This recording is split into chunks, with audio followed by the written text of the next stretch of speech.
We're going to talk about rise and run here on the staircase you can see behind me. Before we get to that, something that's unique about this staircase is we're going to show you some B-roll here of the engineered lumber we're using for the stair stringers. This is some heavy duty stair stringers behind me. You can see here, we were just speaking with Arturo, our framer. I mean, this is a really heavy duty staircase right here. It's not going to move. You can see the LSL studs here on the interior walls, again, keeping that uniform straightness, you know, all throughout this build.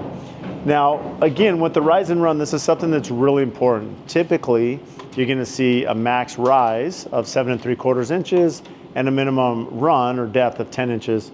This is where this plays a real role. You have to have a really good framer that understands math and calculations as you're trying to figure out how many steps, you know, go into that based on, you know, the landing zone you're going to have up top. You know, here we're making a full U-turn heading upstairs. But this is where it plays a really big role. You have to really understand the design book and the finishes.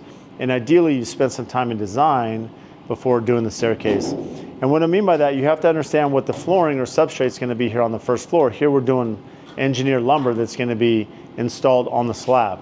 So knowing that thickness and how that's going to be glued down to the floor, that's going to allow us to know what that thickness is going to be so we can calculate that rise from that first step.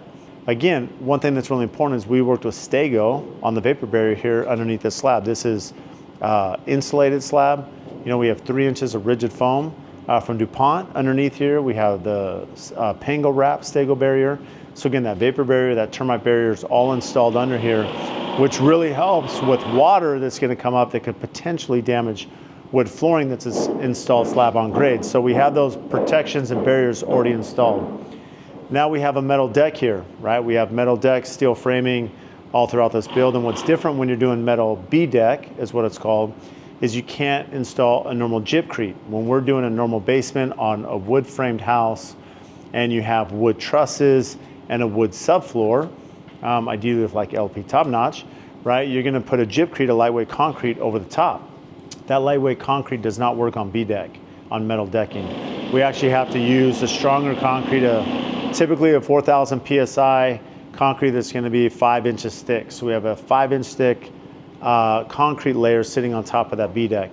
Now knowing where that termination is and where that height will be once that concrete is poured helps us calculate what our height will be in the staircase. And that allows us to calculate a proper rise and run.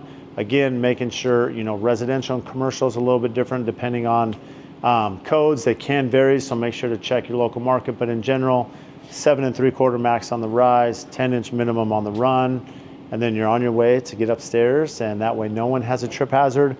And one of the most important things to remember is it's muscle memory. The reason they have this code is anyone that's walked an old building that didn't have code, right, where those steps are different, and as you're walking, you may step too far or too little, and you can lose your footing and fall. Even someone that's younger, I can tell you that I've been in old buildings where I've almost tumbled down the stairs because muscle memory feels like everything's consistent. And so when you're doing this, a lot of inspectors will come measure every single stair to make sure they are exactly the same and you don't have any deviation. So with that said, make sure you're running your calculation right, factoring in what those financials will be, and you'll be all set.